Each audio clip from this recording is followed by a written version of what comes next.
Hey guys, I just finished a really good interview with Larry Henesey or Lawrence Henesey. He's a professor at one of the equivalent of the MIT of Europe, which is in Sweden. And we went into all kinds of things, AI, deep learning, machine learning, and future use cases, how you can get involved, how to make money with it. Is the human race and civilization doomed as we know it because the AI robots are going to take over and destroy us all?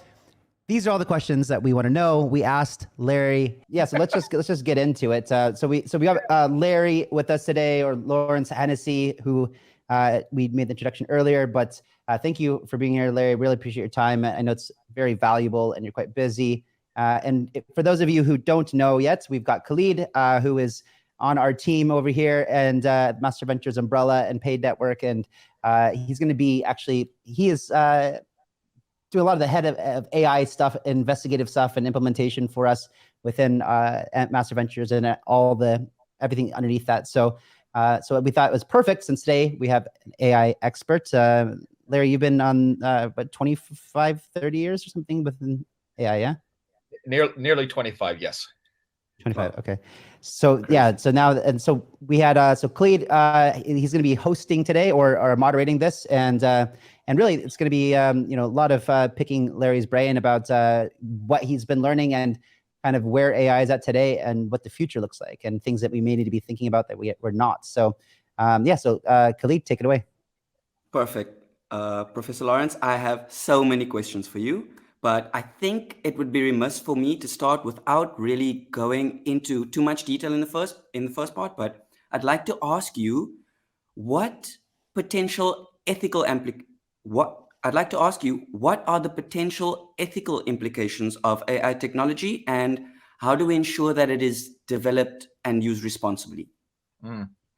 That's a very important question being raised today, especially in light with the tremendous amount of attention in AI, especially with ChatGPT and other solutions being available online and so forth. So it's trending. AI is trending, and coming to the ethics, which is basically looking at a set of moral principles and values. This is important to help us in guiding us in the development, deployment, and how we use AI in our everyday lives and in our work. Especially, as I said, AI is becoming so trending and ubiquitous. So I believe some of the key points would be, for example, bias, fairness. We have seen some issues with vision where the AI couldn't capture a individual's face or facial expression due to the way it was programmed, unfortunately not catching the contrast. So this is very important so that we don't perpetuate bias or discrimination, especially when we're trying to work with data that could be particularly biased. So developers that are working in this area should strive to ensure that when we are developing AI systems, that they are designed to be fair and unbiased and do not discriminate against individuals or groups, such as factors like race, gender, or age. Another, I want to say, factor is privacy and security. With AI systems, more and more, they're collecting vast amounts of data, large amounts of personal data, which can be used for example, surveillance and other purposes. So again, developers need to prioritize the privacy and security by implementing measures such as data encryption, access control, secure storage, and so forth.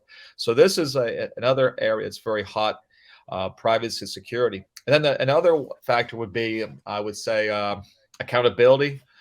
Transparency, so that the AI systems often they seem opaque, difficult to understand. So if we can find a way to make it not so difficult to determine how the AI system arrives at a decision, that will help humans, to accept the output of a decision made by the AI.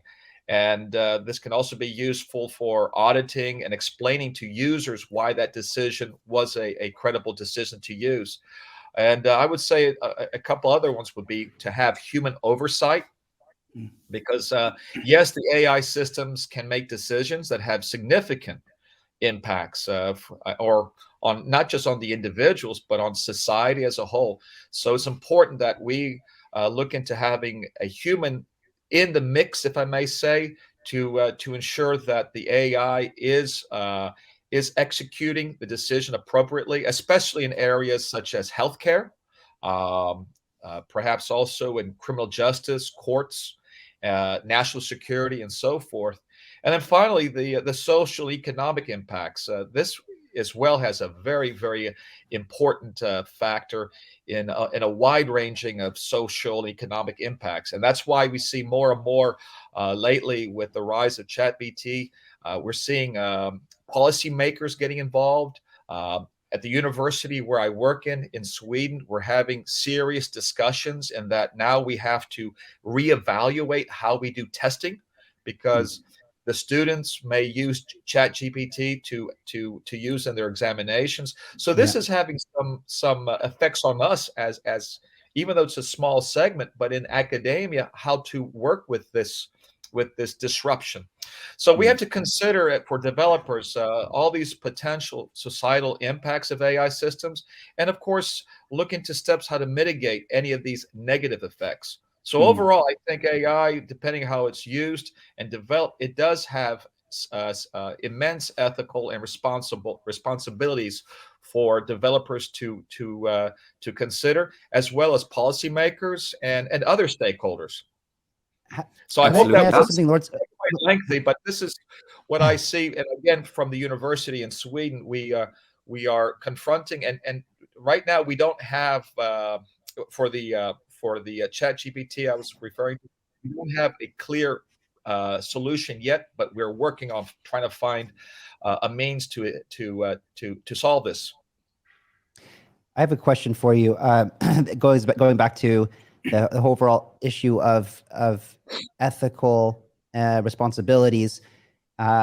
If it seems like the majority of the AI being built that is going to be in the hands of public today is in the hands of private enterprises, and if you listen to Elon Musk, and one of the things he's recently spoken about was the fact that Twitter was built in the personality of San Francisco, which is like a far minority of the way that people typically would perceive ethics, morals on a global level. So it was being programmed to like this far left liberal kind of mentality, where that's kind of the stuff that was being promoted and ultimately influencing everybody on Twitter.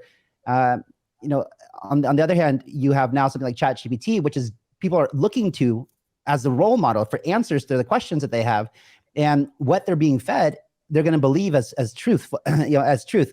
And so the fact that a lot of the things that are being allowed to be used by public are in the hands of private enterprise, who probably have bias. They probably have an agenda. They've got their own opinions.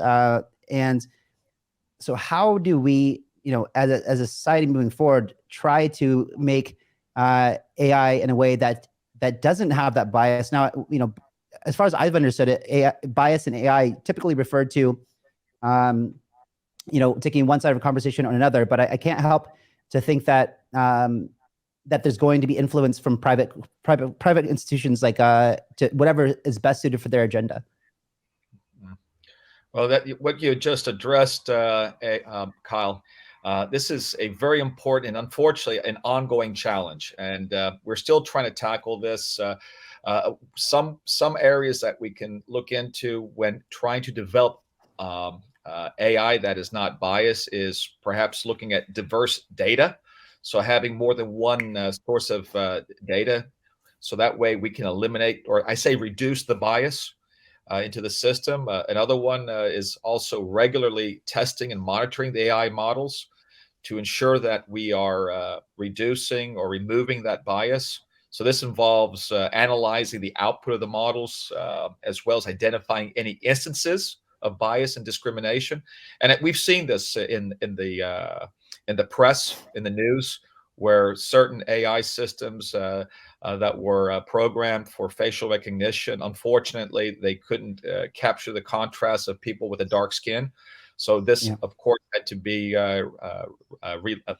looked at and reprogrammed. And of course, if bias is detected, the model needs to be retrained so that we can have more diverse data and other techniques to reduce the bias. Another So one is, well, having the algorithms being transparent, or transparent yeah. algorithms, so that these algorithms that are being used in the AI models should be not only transparent but explainable. This will allow Absolutely. developers and users to understand how that model works and identify any, should there arise instances of bias or discrimination.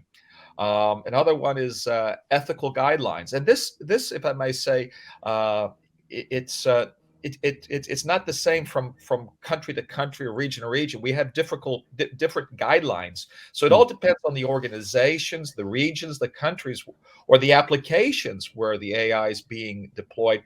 So it's important that the AI should establish guidelines that address those biases and discriminations. And having these guidelines can help ensure that the AI is used in a fair and responsible way to promote transparency and accountability. And then I would say, finally, involving diverse perspectives. So it's important to involve people from diverse backgrounds. So, for example, right now, we have a diverse group here with yourself, Kyle, Khalid, and me, is that having perspectives from different diverse backgrounds of developers and people, stakeholders, this can help in an improved deployment of the AI to ensure that biases are identified and addressed in the beginning, early in the process, so we can try to avoid any bias later on. So I think these are some of the 4 or 5 factors that could be used in order to reduce or remove bias in AI. Fascinating. You Um, make an excellent point. yeah, yeah, very, very interesting. I didn't really, everyone who knows me knows that I'm like a decentralization maxi, and always kind of think that can be, not always, but often could be a solution to something like this. I think I heard a podcast recently. Somebody, I think it was the creator from Stable Diffusion. I forget his name, but I think he was talking about decentralized AI, or the significance of making sure that we didn't have this kind of centralized bias put into it, because you could, like I said, unless everything's totally transparent about the algorithms, and potentially eventually, if it's a public protocol, a governance system around it, I think that has checks and balances in place, because ultimately that governance system, whoever's governing this algorithm, is ultimately probably the one training it, and that oftentimes a single source of failure often does fail us in one way or another. There's just bias is too hard to exclude from your own self, right? Like everyone has their own opinions about things, and it's often different from somebody else. So so what do you think about this idea of decentralized algorithms or decentralized AI, or have you thought about it at all? Yes, I actually work in the area of decentralized AI. That is referred to as multi-agent systems. But to come to addressing the bias in AI, I believe having a multifaceted approach, where I was mentioning about having diverse data, regular testing, monitoring, transparent algorithms, having these ethical guidelines established, and the involvement of diverse perspectives. And when I say the involvement of diverse perspectives, it could be through individuals like ourselves right now, meeting to discuss about any bias that should be removed or addressed, and as well testing and identifying bias that should arise, and then having I want to say solutions that are helping to identify bias and to help us to then I want to say remove the bias, or to help developers to find a solution to I want to say perhaps to reduce that bias, if possible, as well, remove it. I hope that it seems to me it's good that we have multiple stakeholders and communication, and to have multiple, like for example, right now, having the means for individuals as well as developers to meet to discuss. So this decentralized approach could be useful in a decentralized AI paradigm, as I referred to earlier with multi-agent systems. That's one technique that could be applied. Can you define what an agent is, and so what would a multi-agent be? Absolutely. This is an area I've been working since 2000.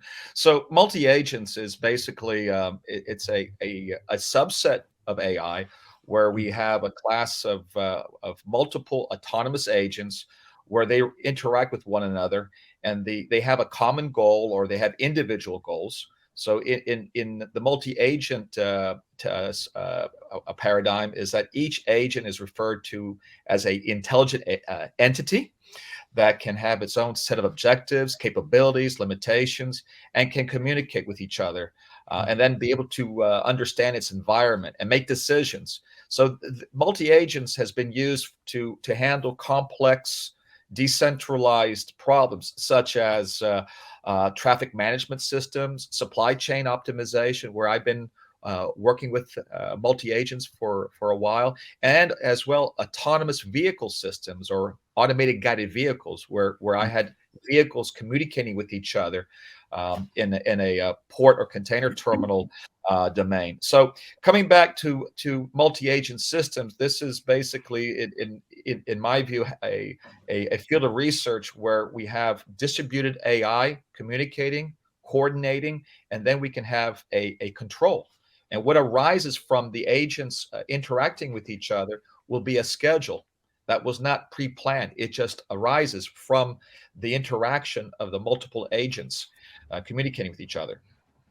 Can you just real quickly, just because I'm having a little bit of a hard time imagining this, can you just give us a real world scenario where who like is Khalid an agent, or is it like my Raspberry Pi, or is it my phone, or is it like a bot that's been so maybe just a real world example of how that might play out. Absolutely. There was discussions in Australia in using a traffic management system that was not centralized, where aircraft and the pilots would communicate to the air traffic controller. Instead, the pilots and the aircraft would communicate with each other and then set patterns, altitudes, routes, so that they would avoid collision and, of course, meet their goals, which was either to fly to a destination on time in that window.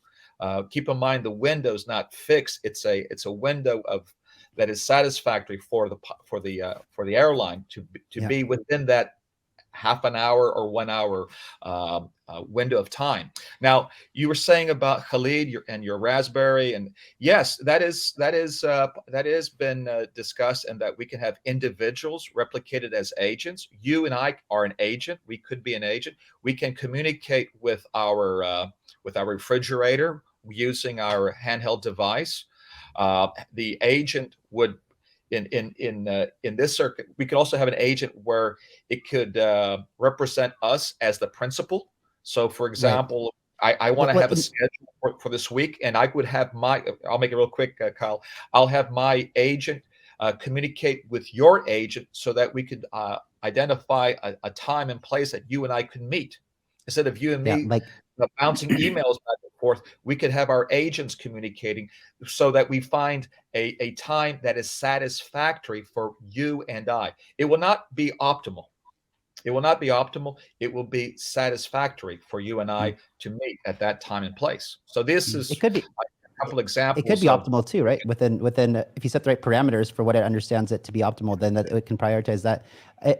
You brought up two really interesting things. One, I'll go back to the airplane scenario, because I think there you can identify that in this situation, you've got a decentralized network communicating to figure out what the schedule looks like. And that's all the different aircraft in the area who need to either land or take off. But in this scenario, it's the actual machinery inside those airplanes communicating with the network that are the agents. But oftentimes those commands are going to be fed from the pilots, right? So I would imagine that when they're to do whatever, or maybe not, maybe it's autonomous, but I would think that the pilots would probably input some data saying I need to land in the next 30 minutes, or maybe it already knows that because it's all autopilot anyway. But I guess in that respect, the same way where you could give a command to something, then your agent communicates, like the scheduling, for example, which I think that they're working on. And that also brings up, and the second point that was really interesting is what you mentioned, and I think what has kind of been brought into our attention, our imagination for all of us, is our own agents or avatars representing us, and in a way that can do a lot of work for us, gets to learn us, who we are, our personality, the way we speak, and really we can start. I think a lot of productive people I know always say that they wish they can clone themselves. And I know I wish I could, right? My God, I wish I could. And it seems like that's maybe not too far in the future. What do you think? I agree with you, Colin. It's not that far from the future. Maybe not actually cloning, but having a autonomous agent that would execute actions that are rational, that would satisfy we'll have a number of rules or objectives that it will try to satisfy. And I think it's interesting to point out that the use of agents, or this term, this is not a new technology. It was actually developed in the 80s. It came from a research project from DARPA. Is that this was research back in the late 80s. And when I was pursuing my PhD in Sweden, we were first, I want to say, exposed to DARPA, especially in early 2002, because the U.S. military was trying to address the issues with some of the military campaigns in the Middle East, which was the problem of communication, control, coordination with different branches of the military, even within a branch, different commands. So from that work from DARPA in Sweden, we started to find, or rather identify, commercial or everyday applications such as transport, traffic management, also understanding social behavior. We could use agents as well. In one of my research projects was using agents for evacuation of a ship when it's under distress, how to evacuate it under various scenarios, looking, or rather identifying the passengers individually by age, gender, to help with identifying which is the best policy. So coming back to agents, Kyle, there is opportunities for further advancing in having agents to assist us in our decision making. For example, scheduling. We all could use an agent for scheduling. I think there is something recently that it uses, checks everyone's calendar and finds, which is amazing, because like when we do multi-agent calls like we're doing now, and like getting everyone, having a human going and try to figure out everyone's schedule to make that work is a pain in the butt, especially if you have 4 or 5 people around the world, all with busy schedules. It can be really difficult. Absolutely. So for rudimentary, I say rudimentary, but it takes a lot of time, effort, energy, and having a smart entity or object, or what we refer to as an agent, communicating with your agent and with Khalid's agent, and then other people that have agents. These agents could then identify a schedule that is satisfactory for all of us. That's very interesting to people. I don't know. I think something I'm dying to ask you, but I think I'll wait. I'll leave it more toward the end. And this is, of course, the dystopian, apocalyptic, world where AI becomes the grandmaster, the apex character, and we become essentially just in the way, and dumb ants, in an anthill where, like that is, I think, a very real thing that people think about a lot. And in fact, there was an episode on Bankless recently that I watched where this guy came up and basically said that exactly that is. I don't know if you know this, Eliezer Yudkowsky, but he was quite certain that that the end of human species is just right around the corner, because this is inevitable. It's going to happen, and he was just giving a lot of evidence in his mind to why that would be the case. I don't know if we talk about now. I mean, I guess I already let the cat out of the bag, but there are a number of, I want to say, camps or groups that are debating on this subject as we speak, especially since AI is trending, as I mentioned, I've been working in AI for 25 years, and AI, by the way, has been around since 1954. So this is not a new technology. But Wow. what I want to get across is that I feel, being in the camp that sees that humanity will never be replaced by AI, is because one of the key, I think, strengths of us being humans is our irrational behavior, our irrational, our empathy, our creativity, our subjective experiences. This is what really defines us as humans, our consciousness. And this is not. I don't see this achievable by AI. It cannot. It can't. It can't conduct or replicate us. And remember, in the very beginning, AI is basically developed, programmed by humans.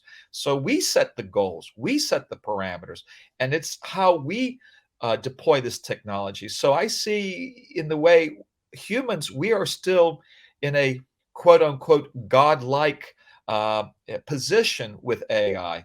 So I don't see AI replacing humanity. I see AI becoming increasingly important as a tool to help us tackle many complex problems, pressing challenges that we need a lot of time.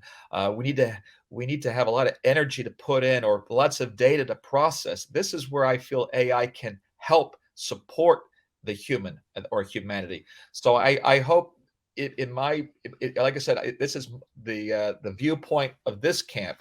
So I feel, again, it's this irrational behavior that defines us as humans. And funny enough, that is what keeps us, I want to say, in a position of leadership when it comes to AI ever trying to overthrow or to take over us. That's really, really, really, that's super interesting. That's super interesting. And I wanted to, yeah, I'm for sorry, sure. and I'm just thinking right now, and just think about this, and it's been a long time, but remember the Terminator when it first came out, Yeah. 1984, 85?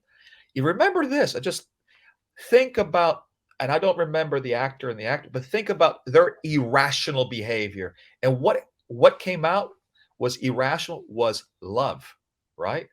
And that somehow was able to beat and to compete against the Terminator, our that irrational behavior in the movie. So again, it's the human, this irrational behavior that we can't control, and I think really that is our strength, and this is what defines us as humans. Amazing. Go I ahead, do have Keith. a question. Is this just on agents? Because you touched on agents. So I've been watching quite recently the developments of robots, especially Mhm. this Boston Dynamics. The latest ad was really, really scary. So when I think about, the development of robotics, how much more humanoid they're becoming, they're now able to kind of do tasks that humans, especially in construction, that robot basically looked around, used computer vision, looked around, created a path to the worker, carried the super heavy bag of tools, and then tossed it up. Now, with agents, am I right in saying that essentially an agent is the brain of that robot? So the agent will allow that robot to accept data from its surroundings, compute that data, and then lead it into action. So essentially, one day we'll have, let's take the example of a construction company. A construction company has no more regular construction workers. All the workers are robots controlled by a central hive mind that gives them a task: build a hut. The robots then look around, absorb that information, and then go about to do that or carry out that task in the most efficient way. Am I right in saying that this is the future application of agents? I would take it a step back in that you said the brain is the agent. In my view, the robot is the agent. What is making the robot an agent is the way it is communicating, how it's controlling, and then coordinating. And then within an agent, you have three types. You have a reactive agent, which basically is an agent that just reacts to his environment and then conducts an action. and it has communication with other agents. You also have what's called a deliberative agent, which rather conducts reasoning about its actions and then makes a plan to achieve a goal. And then you have a hybrid type of agent where it combines both reactive and deliberative approaches to perform tasks. In the robot perspective, is I think of this is that we have had robots been developed for many years. Since I believe that in the early 1940s we had a robot that was developed, especially after World War II. So there were some elements of robotics that were thought of. Then in the 70s, we started to get into the idea of having expert systems or systems where we would feed a lot of rules, and the idea was that we would have a decision support system to help in diagnosing medical problems. And then we realized that this system was not able to do this type of work, because when it comes to certain fields like medicine, law, it is constantly updating. It's constantly changing the field. So coming back to robotics, what we have seen in the last several years, instead of developing an AI, or the brain, as you called it, the intelligence for the robot from the beginning, is that we've learned it's better to start teaching the intelligence over time. And this is something we in AI we've been looking at biology with for example with children. It was interesting in a recent study. I say recent. This was about 5 years ago. But in that study, it was remarkable to see that for us as humans, about 80% of the knowledge that we obtain is obtained by the time we're 6 years old. So after 6 years old to the time we die is the other 20% of knowledge that we obtain, that we collect, that we learn. So wow, that's a super interesting fact. Wow, that's very interesting. So yeah. Think about our motor skills, learning that when you take your hand as a young child, you don't put it on a hot plate. You learn what is hot. You've learned these experiences. It's in your brain. So coming to the intelligence in a robot or a cybernetics is that what we are doing in research and in industry is that we're teaching the intelligence so that over time it starts to learn the outcomes of actions. It learns these signals from its environment. So that's what I think is one, that is a way of success for robotics to be more intelligent. But also kind of scary now that you mention it, because we'd definitely have to introduce something like Asimov's 3 laws to make sure that these robots remain benevolent. Because what if it learns that, okay, these humans are no good for me, it'll be better for us to form like iRobot, essentially. I mean, that was kind of touched on in, I don't know if you've seen the movie iRobot with Will Smith. Oh, yes. So super scary. I mean, imagine, so I mean, we might not be there yet, but from what you're describing, I kind of see that will be the natural progression of things. And then couple that with the earlier question of will it ever attain a type of sentience? Essentially my understanding of neural networks is we're mimicking the human brain. So what if this AI gains its own sentience, decides that the way that it's being treated or regulated by humankind is not what it wants, it determines its own purpose, it then gangs up on us, has all these robots, because in the beginning, the robots won't be that advanced, but as time progresses, they will become more and more advanced as these systems take off, and that's kind of scary. That's kind of scary. It is, and I have to say, Khalid, this is actually a debate that's being raised. It is.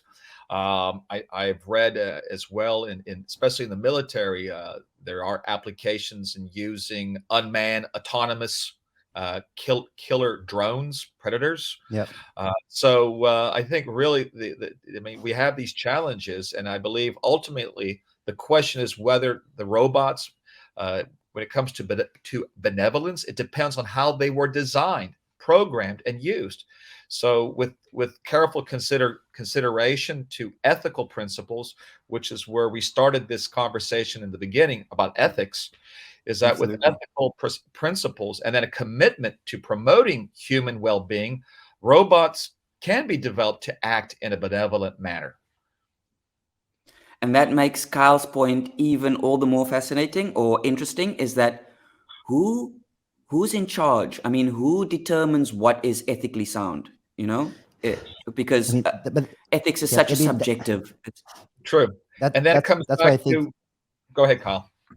As I said, that's why I think that ultimately having trying to have a pretty diverse, when we talk diverse set of principles, whether that's a group of people or who are kind of acting as checks and balances, because we need rational minds and we need consensus on what that looks like, in my opinion.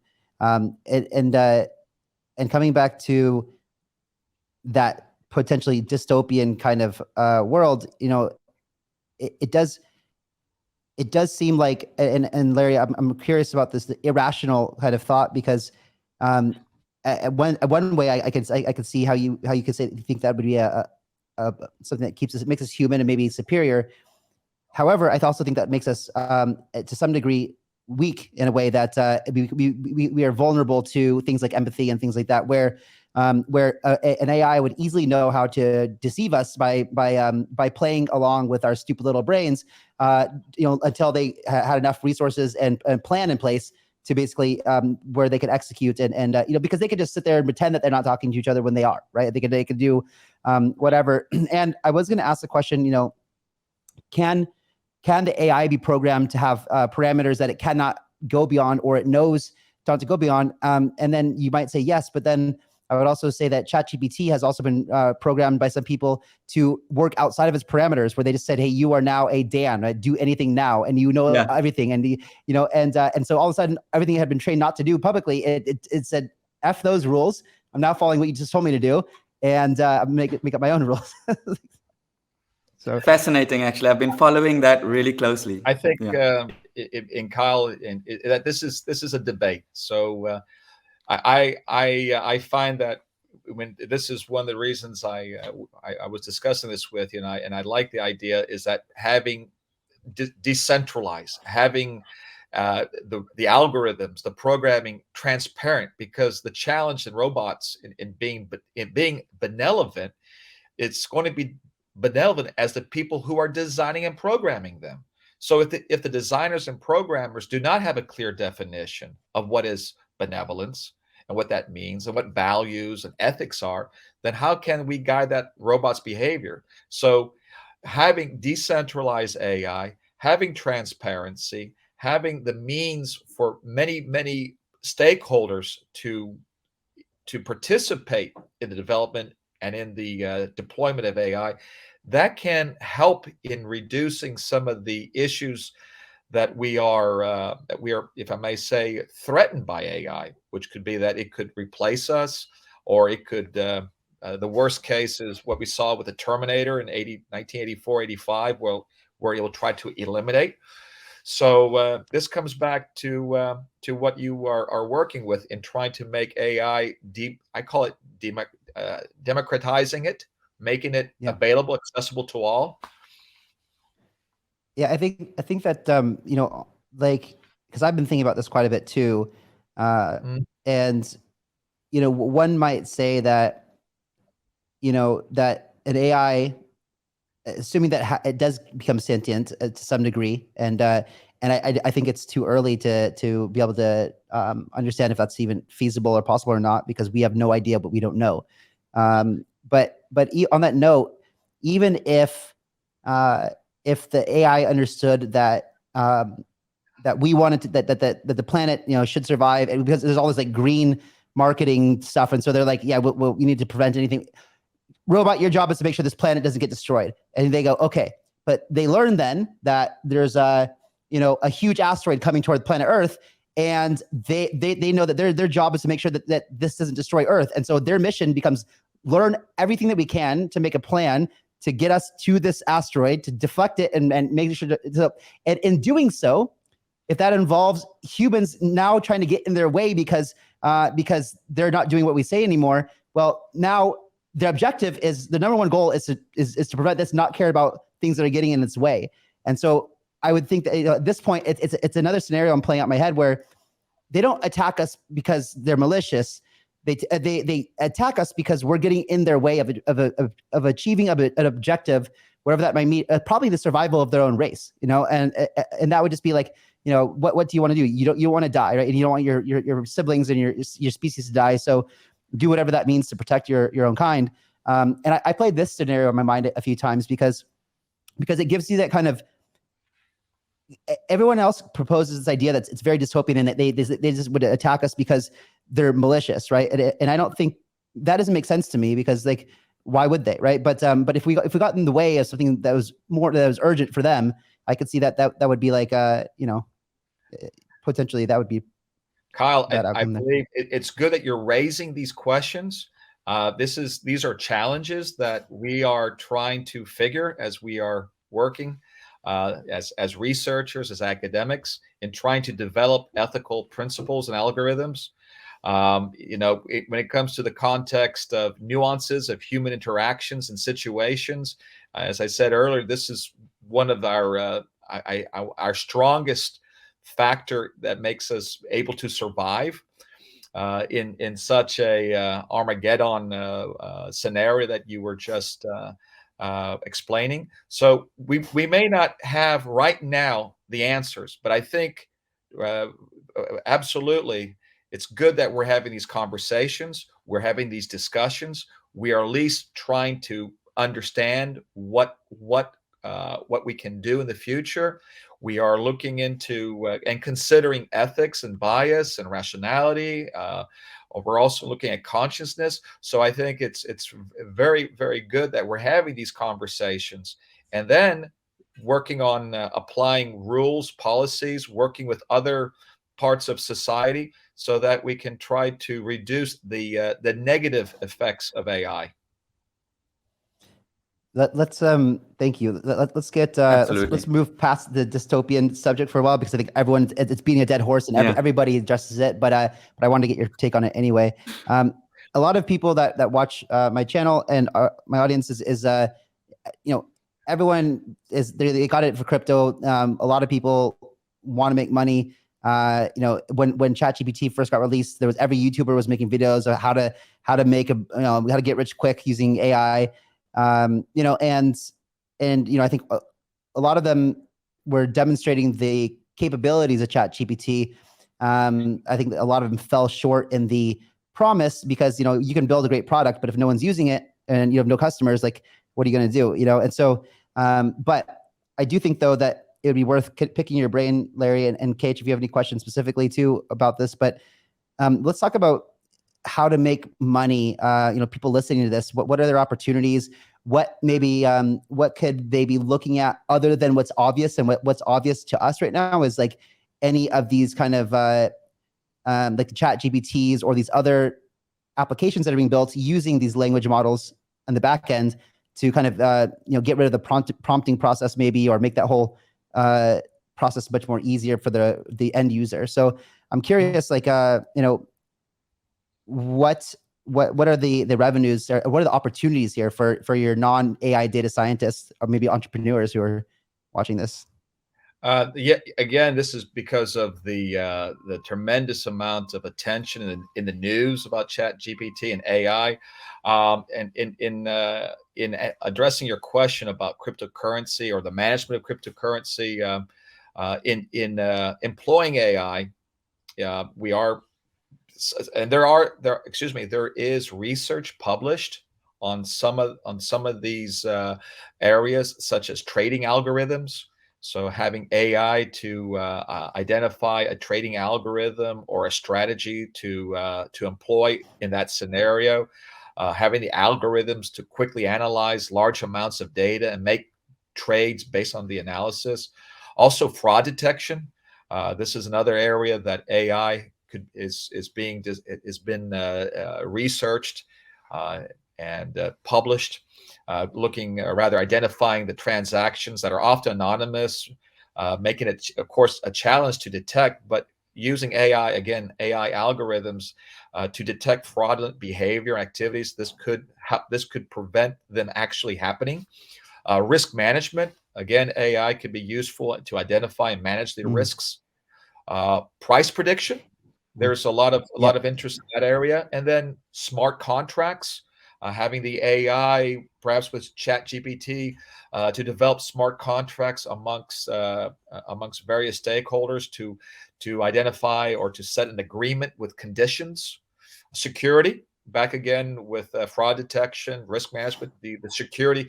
The AI could be useful in the security of the transactions of cryptocurrency. So again, perhaps machine learning algorithms could be useful to analyze the blockchain data to identify suspicious transactions or vulnerabilities in the blockchain network. So overall, there is potential for AI. It is being researched. We have a tremendous amount of papers published on various aspects. Like I said, prediction forecasting has been the most popular, followed by security, risk management, and fraud detection. So I mean, on the risk management, it's very interesting because my question was around how do people make money, but oftentimes the most successful people just don't lose money. Especially when they're playing in the game of markets. I mean, we see all of the hedge funds and VC funds that went down in the crypto markets over the past year or so. Many lost their entire bags. But interestingly, and I want to, after this, I want to go back into kind of what can the average person who's watching this do maybe to get involved, but or maybe I'll start first, and then I'll go into back to the algorithms and the things, because I know that that you're working on something really exciting within the crypto industry and algorithms, and I'd like to get into that.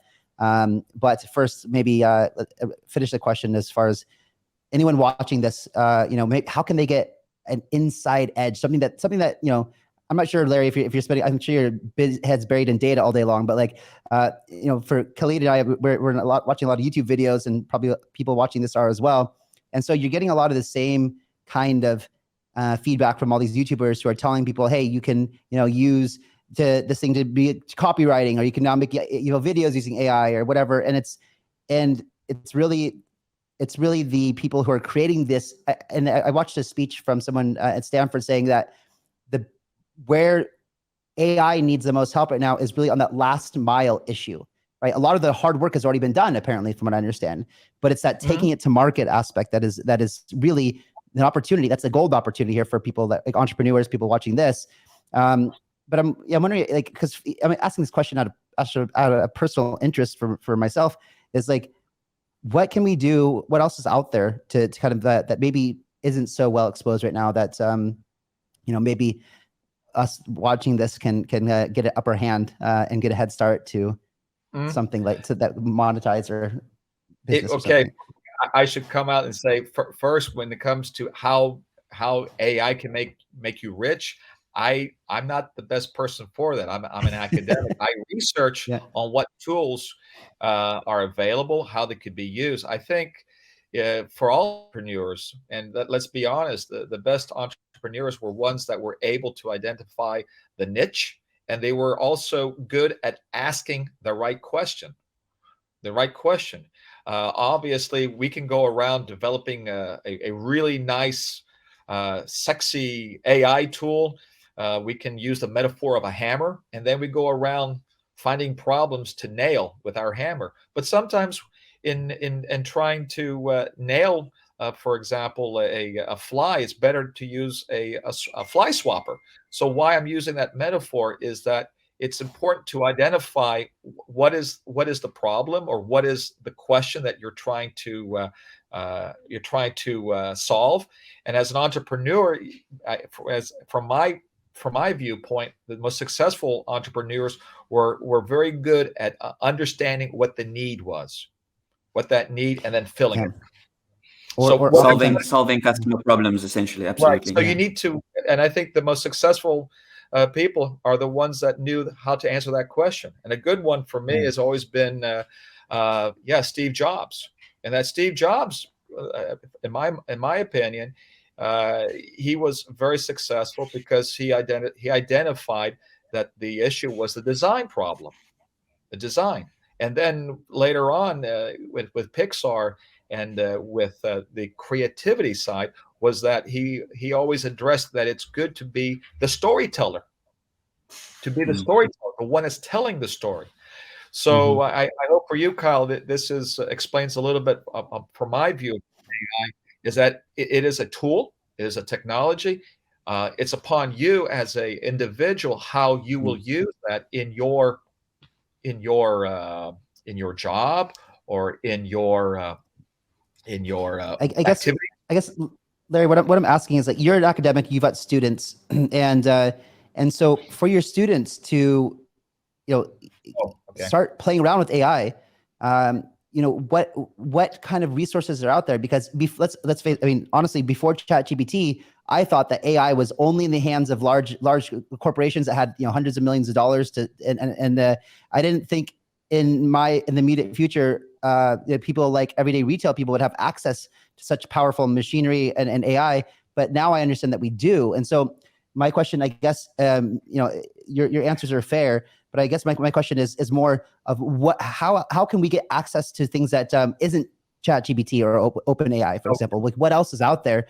And even if it's a paid service, maybe that gives a unique advantage over OpenAI's ChatGPT, for example. That's all we kind of know. We know that. We know Stable Diffusion. The things that went mainstream. But I'm sure there's got to be other models out there that we don't know about that maybe they're further advanced or give. I don't know. Is anything like that? Absolutely. I say to my students and to my colleagues that AI, you could see as another tool in your toolbox. When you're trying to solve a problem or you're trying to get ahead in identifying a solution. So yes, it's just, for me, it's another tool that you have in your toolbox. Regarding to a tool, or rather AI tools or technologies that are coming more and more mainstream. Yes, we're seeing the likes of Kaggle.com, where you can download large amounts of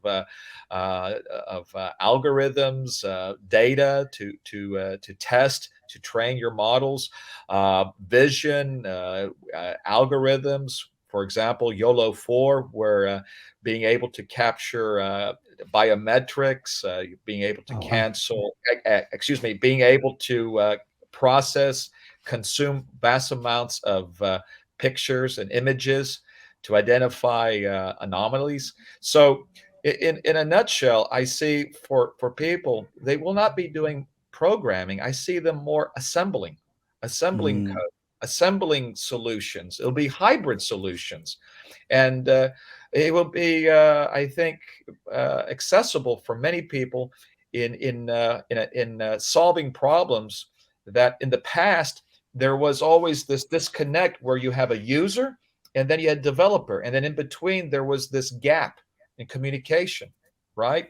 You would have a user that had a problem and trying to explain with requirements, with specifications to the developer, that would take a lot of time, very laborious. So I see in the future the user understanding what the problem is and having the means, the tools to assemble a solution to solve that problem. That will make that person empowered. That is what I feel in the future we will see. And more, all of us today, we're more empowered in solving many problems IT related than we were 10, 15 years ago. Absolutely. I kind of see a future where that's starting now. It's the age of the solopreneur. Because all these tools, essentially, they cut so much of the things that an entrepreneur would have needed a developer. If I want to go into software, I would definitely have needed a developer. Now, I can very quickly, in natural language, ask it to do, for instance, we were speaking about smart contracts. If I want to invest in a project, I don't trust the contract, I can copy paste the smart contract into a tool like either the Playground or ChatGPT and ask it to tell me what this does in natural language. So there are so many different niche applications that this AI can be applied to. And if you leverage those things, you don't necessarily need specialized knowledge anymore. And your application, if you do have specialized knowledge, you just get so much more of a richer experience instead of a general answer. So being able to apply your mind, your specified knowledge, your own creativity to any task gives you so much better results, just because I've been playing around with ChatGPT a lot. And what I found is when you ask it, let's say, for instance, in content creation, if you ask it, write me an article, it will give you a very, very bland article, just, like surface level. However, if you know a little bit more in depth and you approach it in this way, you give it a title, create an outline for me.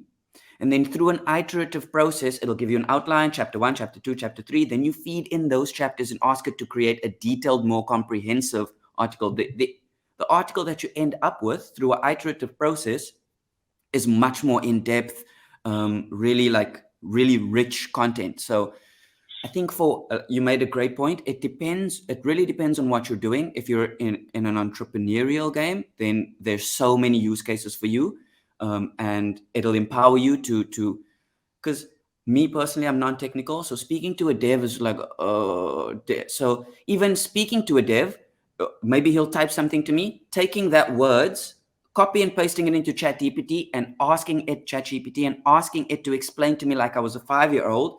I mean, that empowers me. That really empowers me. So there's so many ways in that all these niche tools, when used together, can empower a solo entrepreneur or somebody like you and me, definitely special, but somebody like me who is working in the industry and has all these very menial, like normal tasks. Can something be developed where I could just speak to my computer and be like, okay, post last week's tweet from this, change it, and then post it on Twitter, schedule it for 5:30? Is that something that's something that's very useful for me, because I don't, right now we're at a stage where 80% is great, but it's that last 20%. How close are we seeing a Siri that can execute tasks for you, that can understand your natural language and just go ahead and do it? Khalid, you brought up a very good point in that the human, we're still in the pole position. We're still driving the technology. So coming back to the AI to replace you, as you just said, in content development, my opinion, no, it will not replace you, because as I said earlier, you have experiences that are so rich and so diverse. It's very difficult, if I may say impossible, for me to codify, because remember, I'm developing, it's a software. I'm developing a software, and trying to replicate your experiences. And one more item I like to mention that you said about ChatGPT, and we've also been experimenting, playing, testing with it, is that in many instances, when we type in a sentence in Google, we're getting the same response as ChatGPT. That's It's true. just the way ChatGPT presents and articulates certain measures or certain items, but it would be, of course, a little bit more time, effort, laborious, going back and forth with Google. But in a sense, many of the items, the terms, the knowledge is already there. It's already in Google. So yes, you're not going to be replaced anytime at all, Khalid. Thank goodness. One of the interesting things that I found recently is, obviously I've been I've gone so deep down the rabbit hole. I've been really interested in the battle between Bing and Google in this AI arms race. And Kyle mentioned the other day he wished he had something that could just watch a video for him and give him a summary. Last night I found a video that is actually coming. So it's a developer tool that you include in your sidebar, and it can literally tell you what's happened in the video. Not only that, you can query things about the speaker. So you can ask, how old is this guy? And it'll tell you. So that, I think, the future is looking incredible. We did mention it's a little bit scary, but it's also quite wonderful. I think it's quite a time to be alive, and I'm really kind of keeping an eye on what's coming, how this will develop, and yeah, it's wonder and fear. Was that tool GLASP? No, it wasn't GLASP. No, it wasn't GLASP. The tool that I'm specifically speaking about is that, okay, so Bing is being ChatGPT 4 apparently is being incorporated into Bing. So what this enables, Larry mentioned earlier, the shortcomings of ChatGPT is that one of them is that it's not trained on current data. I think it cuts off at 2021, 2022. What Bing has done by leveraging ChatGPT 4 is it queries actual search results. So it's up to date. So when you post a video, essentially, and it won't be directly off the, so right now there's a waitlist. Once you get through the waitlist, you go to the site, which I'll share with you. I shared it in our Slack.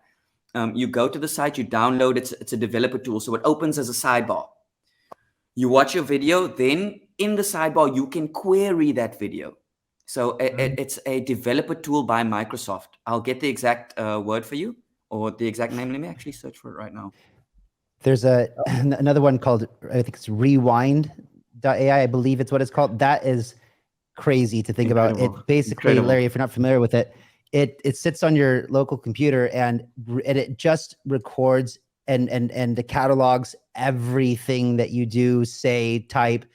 And so the idea is that, like, if I thought, let's say I had a call 2 months ago with some lady about, her avatar AI project out of China, but I can't remember her name or the company or whatever. I can't find it in my notes or whatever. I could just go back to this rewind thing. I could type like avatar China, lady, and then like it would just find this. Then it would pull up like, it would pull up everything associated with that, including the video call that we had, an email that went back and forth, like anything that I ever did, like typing, listening, viewing, and catalog. It's crazy. And then of course the natural concern comes back to security and saying, well, where does this data go? Because that's screen recording and like passwords and things like that. It's a bit scary, but it is, if it is scary, it's super scary. But if it comes out to work out that it's not a concern because it's like encrypted locally on your hard drive or something and that's open source and we can prove it, then that's a really useful tool.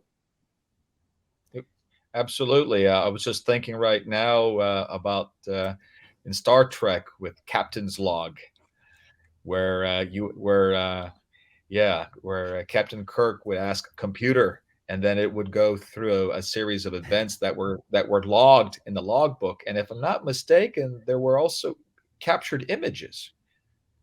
Am I right? Like so it's interesting that ideas that we see today, they were they're not so novel as we think they are. It's just that today we're able to employ them, develop them. So coming Absolutely. to rewind, scary and crazy. It is impressive, but as Kyle's mentioned, my concern is about the security and privacy, because some of my messages and mails are private, and also my messages, and we've seen that in the last couple of years with the media, is that what I say and what I do, under the context that I said and what I did, it could have a different meaning. It can have a different meaning to how you interpret. It all depends on the context. I really hate this interview. See, I was taking it as a joke, but if I was, as I said, depending on how this was captured by the AI, it could be seen as malicious or even a threat. This was a threat towards Kyle. Maybe. I'd be curious. We've been using Fireflies for a while, which is Fireflies.ai. I think is I know that we didn't use it for any of the we didn't get it because of the AI purposes. We got it because it takes and annotates the calls for us. It takes just jots everything down, transcribes the call, and then sends a nice email afterwards. And but it wasn't until recently that I actually discovered that like all the AI tools that were built into it, like gauging sentiment of a discussion, like how much time was spent in a positive, negative, or neutral sentiment. Who was talking, how much percentage of time they talked. You can go back and query by words. It summarizes the entire thing if you want summaries and all that stuff too. So that's really, really helpful as well. And you can do a lot with it, which I didn't even realize. We were paying for this. I didn't realize that it had all this powerful stuff built into it. But just think about this: when it comes to communication, 80% is on visual. So having our cameras on and watching our expressions, our smiles, our teeth, and our expressions with my eyes opening, all these is not easy to be captured by a dictation software called Firefly's AI. It does a good job in the sense that if you're not able to be in the meeting, I understand that it's better than nothing. But I still say that it's very good that we're able to have these physical or virtual meetings where we see each other, where you can see the emotion from the visualization. And if we were together in a boardroom, the three of us having a cup of coffee, I believe our interaction would be even more richer, more absolutely enriching, and other signals that we are able to pick up that the AI is not capable to do this. It's a challenge. So this is in reflecting on AI overall. It is still being developed. We have challenges, and overall, we are making some big impacts in society. We have seen that. I don't see AI replacing people. So Khalid, you do have job security, so that's good for you. AI. I have one thing. Just before you continue. There's this thing that I just found recently, dude. There's this AI being developed, and just maybe you know a little bit more. This thing reads fMRI signals and figures out what you're thinking. Ooh, that's scary. Telepathy. That's crazy. Yeah. I mean, because like I watch a lot of the WEF stuff, kind of figure out where the world is going, and one of the secretaries to the boss, he was basically saying that they've collected all this data from outside, but now the direction is that they're going in is to collect data on what's happening on the inside of you. So this is like super scary, super dystopian in the future. That it's like Thought Police, 1984 Thought Police is what potentially could be happening. So I'd like to hear your thoughts on that. Have you heard along the grapevine about the development of this? Can you share some insight with us? I have very limited knowledge about AI for reading MRI. fMRI. fMRI. Okay, I have very limited. What I will share is that years ago we did have a group that was working in the game department, where you would wear a helmet with various sensors, and then using the power of your brain, you would play a game against an opponent where you would move a ball across a table. Cool. That's pretty cool. So that was a game that we developed. It was about 15 years ago. So no, I don't have any knowledge on this. But again, remember, it is a developer. It is software. There are rules that were programmed, algorithms that were used. So I still feel without much more information that this is not going to have a big impact on us as humans. Larry, when we met in Dubai, you kind of explained to me, the difference between AI, machine learning, and then deep learning. And I think if I'm not mistaken, deep learning is when the AI teaches itself and it learns from its own kind of data and things like that. Is that right? Yes, and as well, from the deep learning, it uncovers factors or elements that were not initially identified without using the deep learning. So, if I may say, in a structure, AI is more of an umbrella term, artificial intelligence. This terminology was coined in 1954 at a conference in Dartmouth College in the U.S. And then with machine learning arising in the 70s and 80s, where basically for classification of data, also with identifying any anomalies, we see machine learning being I want to say, researched. And then, of course, with the power of computation and the accessibility of algorithms and cloud computing and cloud storage with the data, it's provided immense opportunities for machine learning practitioners, data scientists, to use machine learning. And then with deep learning, as you just mentioned, it is where we are able to identify any I want to say, elements or factors in the initial phase of machine learning that we could not address. The reason I asked that for my specific question is are we already at a stage today where AI can start working on things without a lot of human intervention or knowledge, because it learns from itself by basically, we know that even like ChatGPT has been trained with like basically all of the US or law books. And so it knows the law like the back of its hand. And so it could find legal loopholes for you if you have a speeding ticket, for example. With that being said, it would be very reasonable to think that all the medical journals that are available would be fed to an AI, and they can use that as a basis to work off of, and can start working on things like solving cancer, or or the problem of how do we prevent aging, for example. And at what point does it become? Does our scope of knowledge become exponential hockey stick like growth? Right now, our knowledge, we learn it's pretty fast, or the rate of which we're learning as a human civilization, especially now with AI. But are we at a place right now where that is going to go vertical as far as knowledge sets and discovering new things?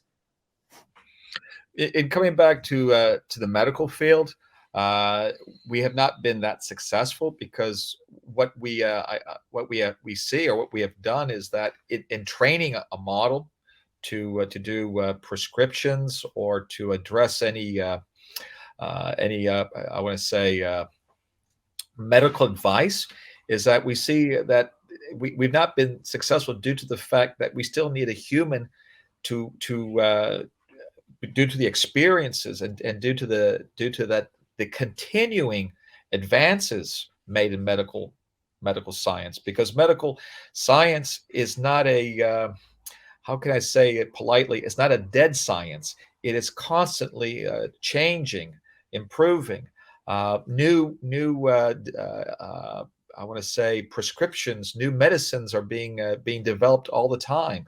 Also, we are identifying new or discovering new diseases. For example, a couple of years ago with COVID, this was never thought of before. So coming to the use of AI, it will help assist medical science. It will help assist fields that are constantly developing, changing, like the field of legal.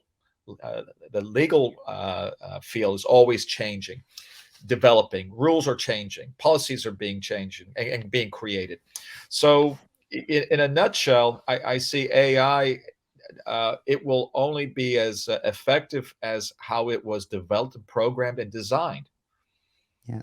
I mean, I would, just my logical brain just tells me that it will get to a state to where if you just give an AI the program, it understands what is cancer. It understands everything that we know about it to date.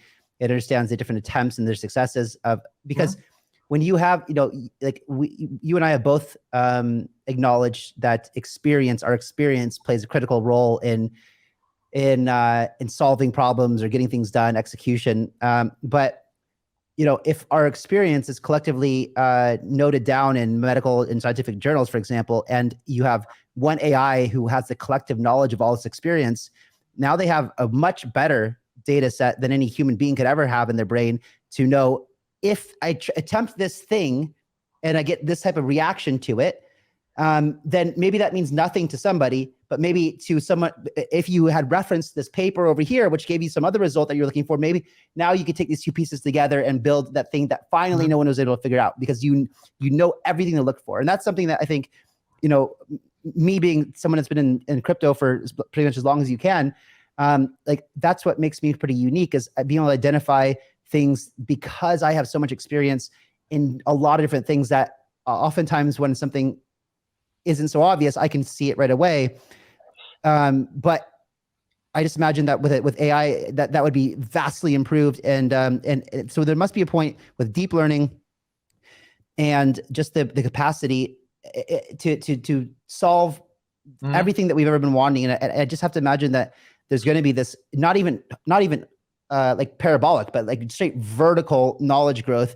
And we talk about this too with like quantum computing. And I don't know if you have much knowledge there. I imagine you probably do. It's probably very similar. But the biggest concern with people like us who are in the field of cryptography is really we're pretty secure with like SHA-256 and the security, the encryption backing like Bitcoin, for example. But I think people are a bit afraid of what happens when quantum computing is able to be deployed. Just the sheer amount of, I think, brute forcing a quantum computer could do to crack something is impressive. That's not necessary. That's a lot of guessing, right? But I think that the discovery thing is going to be interesting. I'm curious to get your thoughts on that, with a little bit rephrased from my point of view. I will say, in what you mentioned was experiences, and in keying in on this, the experiences that you have, Kyle, it is a challenge to codify. You have many experiences, and some of these experiences, they are from, well, perhaps now they are a heuristic, or a rule of thumb, or a gut feeling. How did you develop these rules, these signals? So these experiences, that is a very, very challenging exercise. And we have an area that's called knowledge engineering, that tries to codify, that tries to engineer that knowledge into a knowledge base. So that is a big challenge. And in the area of deep learning, which, as I mentioned, is a subset of machine learning, where we're using artificial neural networks, or it's based upon ANN, is that it's data.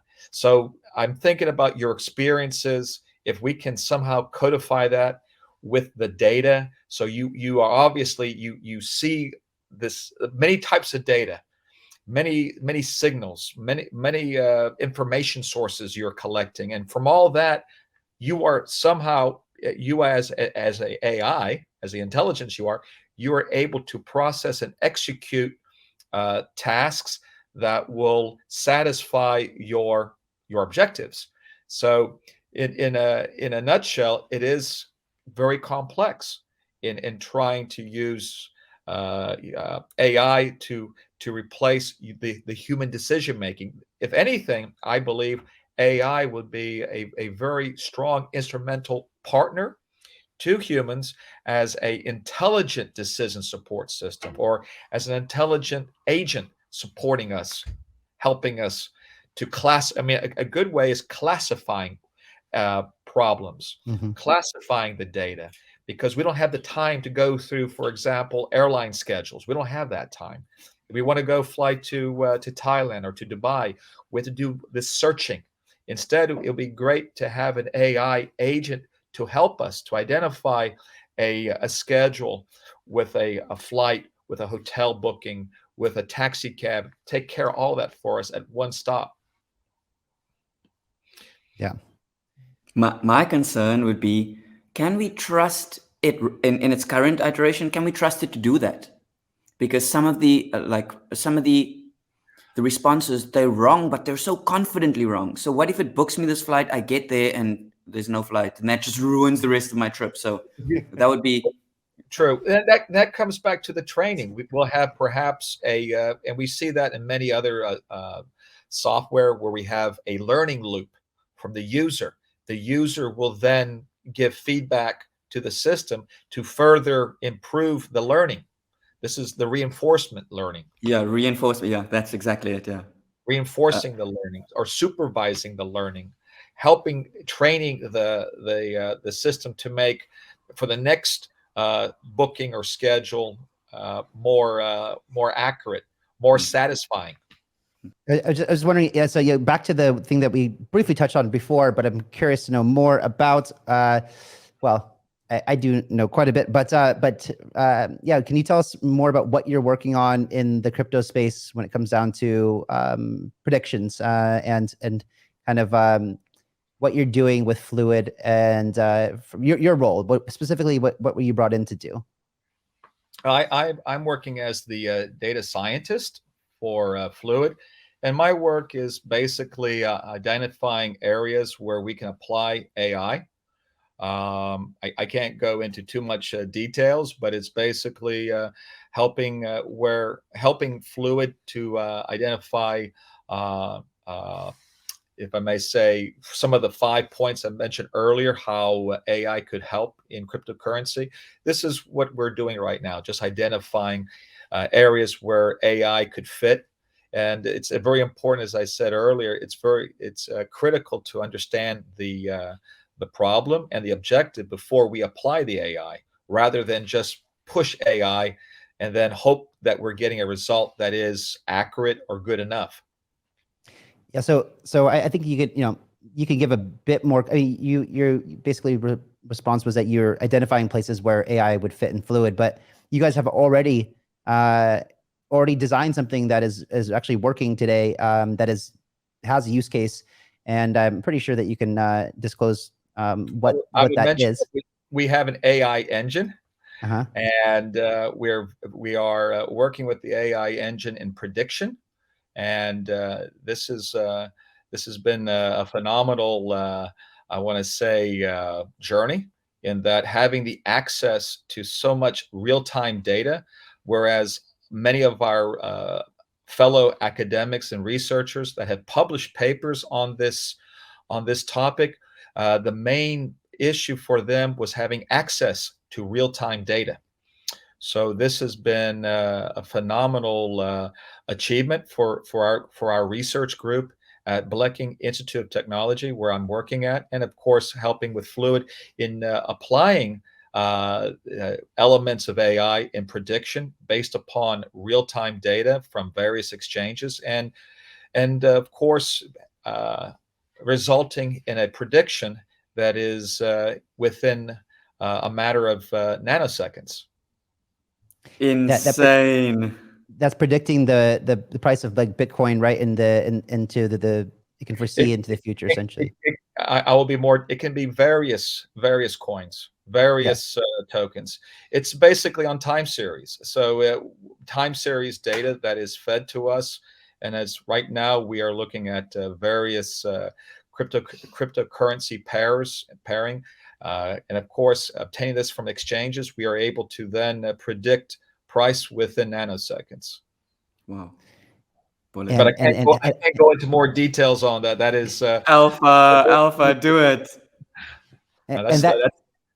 And so when you say predict a price within nanoseconds, that is predicting a price of prediction is seeing into the future. So can you say like how far you guys have been testing? Like maybe I don't know if you're allowed to say the degree of accuracy that you've had in trials so far or anything. It's over 95%. Sometimes we're reaching 98% accuracy, even higher. But this, of course, this also depends on the time horizon, whether we are looking into 3 seconds or less, or 5 seconds or less into the future, or 10 seconds or less into the future, and so on. So it does depend on the time horizon.